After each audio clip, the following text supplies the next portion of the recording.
Okay, so in this video, what I'm going to be doing is just going over some reasons for why we had that incident where Siraaj was harassing Bob. And the main complaint I kept hearing from some people is, why weren't the Muslims stopping Siraaj? So what we're going to do is just go into the reasons for why. And so if we start with, so this is a video from the incident, and this is Soko's version, as you can see. And so now for the reasoning about why the Muslims allowed Siraaj to continue to harass well, it's essentially Bob is the one he was after, because notice that Siraaj isn't harassing any other Christians specifically. Well, the only other one he's harassing is, of course, is Captain Bloodfire, this guy here. So these are the only two he harasses, and you'll find out the reason why. So let's go through this. So if you go to the first one, this is good old Islam QA. And so this is talking about something that you hear about a lot, especially if you listen to someone called, obviously, Lloyd de Jong, and it's to do with commanding the right and forbidding the wrong. This is something that Muslims have to do. And so when we read here, so I mean, these links, I'll put them in the description, but I'm just going to go to the important part. And so this is just talking about saying how there has to be, so this verse from the Quran says, let there be a group of you let there be a group of you who call to good, commanding the right and forbidding the wrong, for those are the successful. So of course, the ones who are actually doing this, they're the successful ones. And people, yeah, so, right. Yeah, so this is an example from some hadith that this scholar's mentioning, and usually they give the name. So this is answered by Sheikh Nuhami Keller, who's a Sunny Path Academy teacher. So this Sheikh is going to give the answer. So this hadith is official. It doesn't even have to give the actual reference for the hadith, because he's a Sheikh. So that's it. So it says here, so you got those who keep within Allah's limits and those who transgress them or allow them to be compromised may be compared to people on a ship. So they allow them to be compromised. That's the important bit. And it says, some must stay below deck in the hardest place while others get passage above. When those below need water, they pass through those on the upper deck, injuring and annoying them until those below reflect. If we were able to stave a hole in the hull, we could get water without troubling those above. So what he's saying is, if the people who are above deck leave the ones below to punch a hole in the ship, then everyone will be destroyed. So what he's saying is that there are certain people who are doing the true Islam, and he's saying that those people are necessary in order to stop the whole ship from sinking. So put worse in charge of you. Yeah, that's true. So now there's an important part I'm just trying to get to. So this is going to be explained about how, because this is from this scholar's he's getting this from one of their books of jurisprudence, where he explains about how the way Muslims should behave when it comes to righting wrongs, essentially. Right, so here we go. So the third degree of severity is to prohibit the act by admonition, advice, and making the other fear Allah. So, yeah, this is where Siraaj starts to come in. And now censuring with hard words, yeah. So you're wondering why is Siraaj so rude? Well, guess what? It's actually in something that the scholars have tell them to do. So the fourth degree of severity consists of reviling the person and bearing down on them with sharp, harsh words. Oh, let's listen to that.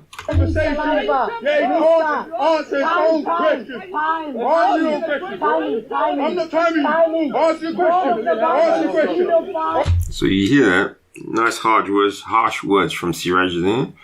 Let's see if we can find some more examples. Yeah, so see, so you see those nice harsh words from Siraj, you know. So bearing down on him, so that's what Siraj is doing. He's bearing down on them with sharp, harsh words. One does not resort to this degree unless one is unable to prevent the person by politeness. So there you go. So Siraj obviously started off polite at the beginning, but what's happening now? See, so the polite is finished. So Siraj knows he's on to the next stage, where with Bloodfire and Bob, politeness doesn't work. So now Siraj has to use sharp, harsh words. And yes, I know, this is talking to Muslims. But here's the thing. You find out where the kuffar part comes later, but this is how Muslims are supposed to do. This determines how a Muslim behaves in regard to how they try to right what they see as wrong. So it says, reviling him does not mean vulgarity and lies, but rather saying, you degenerate, you idiot, you ignoramus. Yeah, that's what Siraj is doing. Now, righting the wrong by hand, now, that obviously is, Siraj is not at that stage. Well, he mostly isn't, but, no, he's not, because, yeah, so all of these are the end parts, but this isn't where, we're trying to go to. Command is to depend less on others and you limit. Right, so this is the other thing, is that notice that Siraj is doing this. He's not asking anyone whether he should do it. So he's not depending on other people to go after Bob and Bloodfire. So he's doing this himself. And of course people are talking to him. And that's what politeness is obligatory. Speaking, yeah. So, but this is gentle words. You'll find that this is just Muslims. But anyway, let's carry on to the next one. So this is just ruling on jihad. So Islam QA, they're going to tell you about. It says, in this day and age, is jihad fard on every able-bodied man? And so this answer says, jihad of everyone. So it says jihad is of various kinds, some of which are obligatory upon everyone who is accountable, and some are obligatory upon the community as a whole. If some people undertake them, then the rest are relieved of the obligation, and some kinds of jihad are mushtahab. So you see, if some people undertake them, i.e. Siraj, the rest are relieved of the obligation. So Siraj is, as long as one person, i.e. Siraj, is doing the harassing, the other Muslims don't have to do it. They can leave him. So the fact he's doing it is actually good for them, because it means they can relax more. So now, jihad al-nafs and jihad al-shaitan are obligatory upon everyone who is accountable. Jihad against the munafiqeen, hypocrites, Kafirs, Bob and Bloodfire, and leaders of oppression and innovation is obligatory upon the community as a whole. So there you have it. So Muslims should be doing jihad against Bob and Bloodfire as a whole. That's what they should be doing. Now, physical jihad, i.e. fighting against the Kafirs, may become an individual obligation upon everyone who is able to do it in certain circumstances, which will be described below. So now I'm not going to go through all of this. So jihad al-nafs, that's the one Muslims love to talk about, is how you're supposed to strive in the way you do things to help yourself. So now, jihad against the shaitan is warding off the doubts that he stirs up to undermine faith, striving against him to ward off the corrupt desires that he provokes. So, we made children. Alright, so I don't want to go through, because this isn't supposed to be some long thing where I'm preaching forever. I just want to get to the important bit. Right, so the idea of waging physical jihad against the Kafirs went through a number of stages depending on the state in which the Muslim Ummah was. And he does mention this Al-Qayyim, because I think it's one of Taymiyyah's students. So let's keep going. Just want to try and get the... So the ruling on physical jihad against the kafirs is that this is an obligation on the community as a whole. So jihad is an obligation upon the community. If some people undertake it, the rest are relieved of the obligation. So as long as the Islamic State are doing their fighting and cutting off heads, etc., and good old Siraj is here doing their insulting and etc., that means the rest of the community is getting a let-off. But someone has to do it. That's the important bit. So here we go. But then initially the command is addressed to all of them, as in the case of individual. But then in the case of fard, the obligation is dropped if enough of the people undertake to do it. Unlike the case of fard, where the obligation is not dropped if someone else does it. Jihad is a fard kafayan, according to the majority of scholars. So this is talking about how... Yeah, so look what it says here. The Muslims in Saudi Arabia, Africa, North Africa, and elsewhere are obliged to do their uttermost. And if there is a jihad in one country, the surrounding countries should hasten to help them, the closest and the next closest. If one or two states or three or more manage to fulfill the obligation, then the rest are freed of responsibility. They deserve to be supported, and it is obligatory to help them against their enemies, because they are oppressed. Allah has enjoined jihad upon all Muslims, and they must fight against the enemies of Allah until their brothers are victorious. So yeah, that's what Siraj is doing. He's there doing the fight against the... But there's a reason why he's chosen Bob and Bloodfire, but we'll get to that next, as long as I don't take too long. Right. So this is physical fighting. So what this particular answer is just showing the different ways in which physical fighting or different types of jihad can happen. So now, when you get more into the reason of why did Siraj target Bob and Bloodfire. So this is more to do with the reason of why he chose those two people. And that is, it is essential to respond to those who defame the Prophet. And so the question is, there is no one among us who is unaware of what the Christians say defaming the Prophet. We are not unaware either of the gira, protective jealousy of the young men of the Muslim Ummah towards their religion and their Prophet. So this is where Siraj comes in, because remember it said young men. And it says, it is permissible to respond to those who defame the Prophet by insulting the speaker, knowing that... No, he's asking... Sorry, this is a question. Is it permissible to respond to those who defame the Prophet by insulting the speaker, knowing that I insulted one of them and some of my relatives advised me not to do that again, because it will make them defame and mock him even more, so their sin will be on me? So this Muslim obviously was upset because some people were insulting their Prophet, i.e. Bloodfire and Bob, because we know these are two people who love to do it on so-called films and other places. So as we see here, now the scholars are going to reply. So it says, defaming the Prophet is a kind of kufr. If that is done by a Muslim, then it is apostasy on his part. And the authorities have to defend the cause of Allah and his messenger by executing the one who defamed him. So there you go, executing. That's the punishment.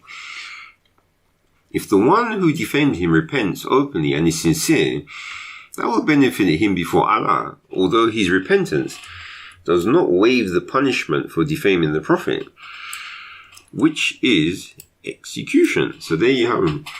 If a Muslim defames their Prophet, calls him names or whatever, they are to be executed with no repentance. It's as simple as that. So let's keep going. So now, if the person who defames him is a non-Muslim living under a treaty with the Muslim state, then this is a violation of the treaty and he must be executed. So there you go. So if a non-Muslim lives in a Muslim country, what will happen to them? executed. So that's simple as that. There's no questions there. But that should be left to the authorities, or of course, if it's in Pakistan, the mob. And so it says here, if a Muslim hears a Christian or anyone else defaming the Prophet, he has to denounce him in strong terms. It is permissible to insult that person because he's the one who started it. So now you find out why Siraaj is getting upset.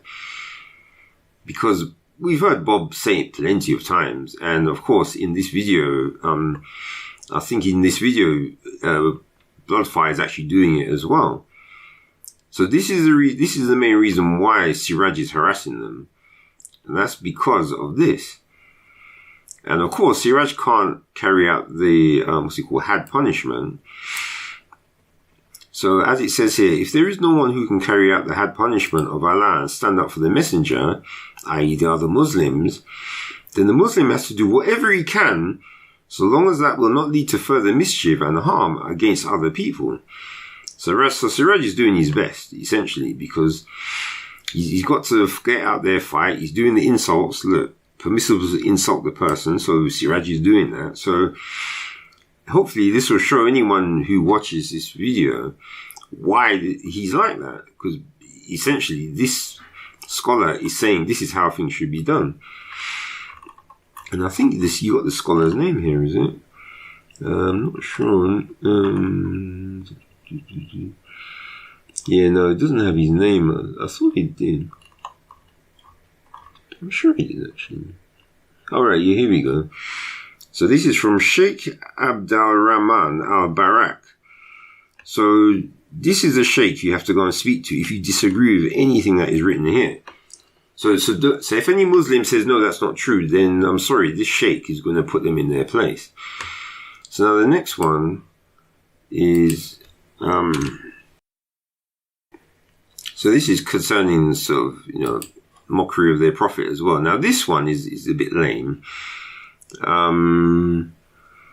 So this guy just waffles a load of nonsense because he's not as severe as the other one. But I just want to, there's something he says at the bottom. Oh yeah, sorry, I forgot to mention something in this one. Something important at the end. It says here,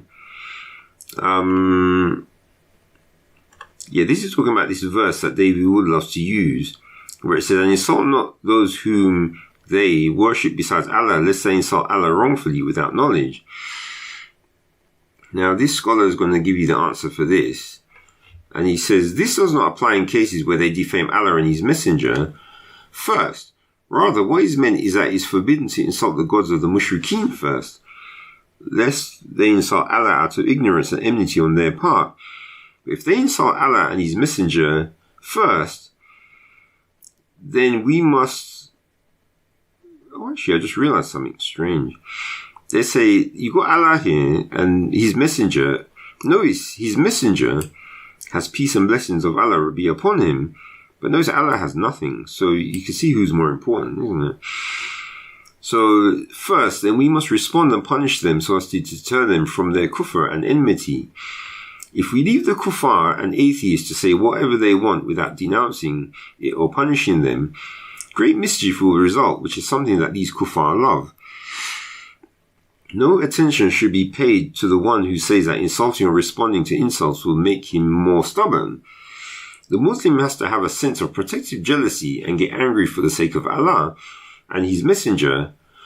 Whoever hears the Prophet being insulted and does not feel any protective jealousy or get angry is not a true believer. We seek refuge with Allah from humility, kufr, and obeying the shaitan. So notice, Siraaj doesn't want to be an unbeliever, so he makes sure to jump on Bob and Bloodfire, because they've publicly insulted his Prophet on video. So he's got a full 100% reason to be harassing them, being rude to them, saying things that, of course, he can't lay hands on them because then that would be a problem. And the scholars, even old Sheikh Abdul Rahman would be unhappy, would be unhappy if Siraaj actually laid hands on anyone. But as long as he just insults, that's fine. That's how it is in Islam. So now back to this warring scholar. So all of this is just mostly rubbish, but there's something he says at the end which is relevant. I mean, I tried to read through what he's saying, but this guy is just this guy's a bit of a sub-story guy, so he's a bit annoying to read. But he says something here at the end. Oh, here we go. So, this warring sheikh, so at the end, here's what he says. He says, we should strive to call these people, for although we look at them through the lens of hatred and resentment, we also look at them with compassion, for soon they will die and will be among the people of hell. If they die in this state, so we should call them to Islam and salvation out of mercy and compassion towards them. So if you ever wonder why some Muslims seem to be very unhappy, because it says we look at them through a lens of hatred. So here's the important thing. If you have a bunch of people who like hating others, they're going to become Muslims. Now, if you have a bunch of people who want to show love to people, they'll become Christians. And that's simply how it works. So haters will always prefer to be Muslims, simply because that's how, these scholars seem to be. They're encouraging people to hate. So now, finally, I haven't been talking, I thought I was talking for ages, but now let's get to the last one. And I'm not even sure why I put this one up, but I'm just going to, alright, yeah, forbidding the evil. Yeah, so whoever of you sees an evil, let him change it with his hand. And if he's not able to do so, then let him change it with his tongue. If he's not able to do so, then with his heart, and that is the weakest of faith.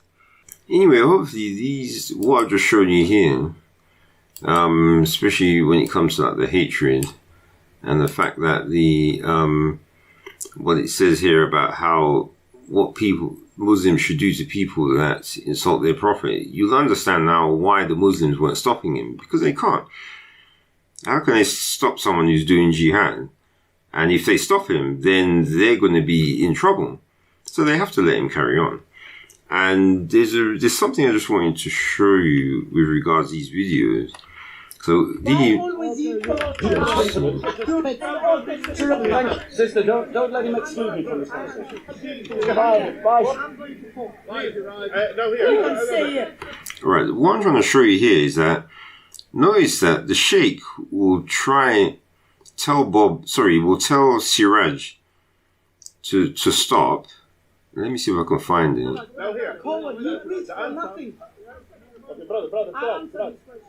Yeah, you see the Sheikh there, he's saying, brother, stop. So he's trying to get Siraj to stop. So now let's see if Siraj listens to the Sheikh.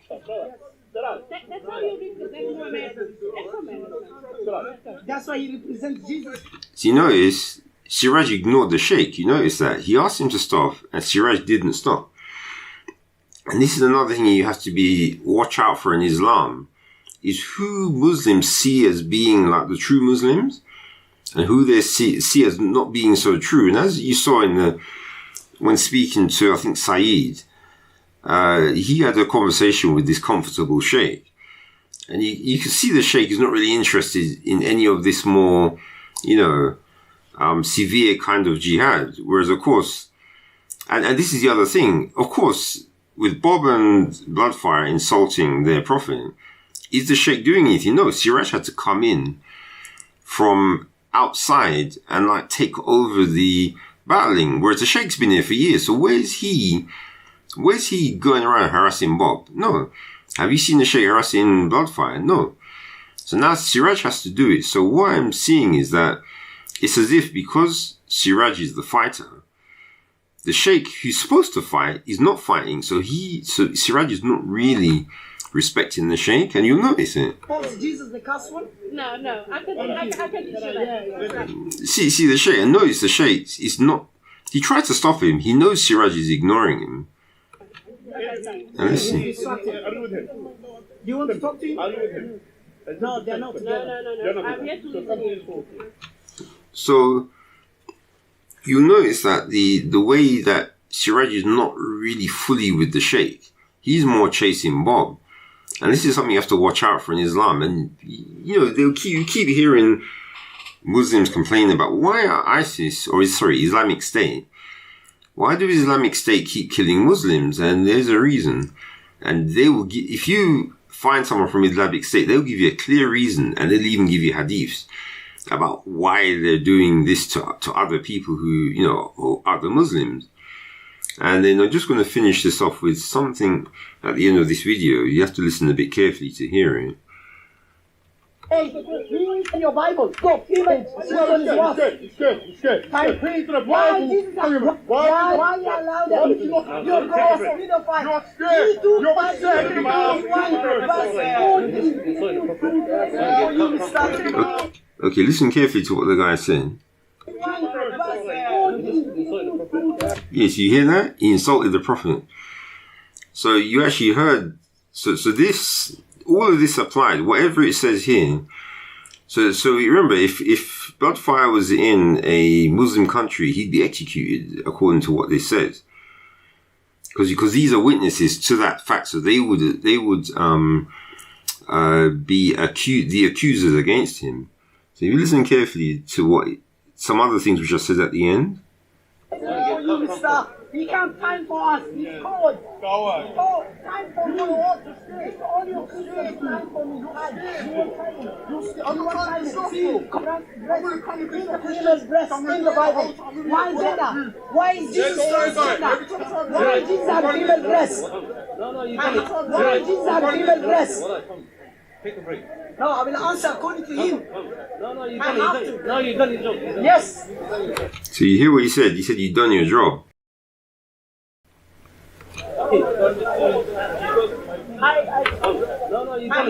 No, you done your job. Yes. No, you done. No, you done your job. Yes. So notice that Muslim saying that you've done your job. So of course. You see, so this is all. So no, Siraaj will just keep going. He'll keep harassing, and these Muslims acknowledge that Siraaj is doing his job. So no, they're not going to stop him. He's going to carry on going because he has to do it. Because these are the rules of Islam. Because remember, in the Christian faith, it's love your enemies, and as this sheikh says, in Muslim faith is we look at them through a lens of hatred and resentment. So that's so. Like I say, if you want to be a hater, become a Muslim. And if you want to show love, then become a Christian. Simple as that.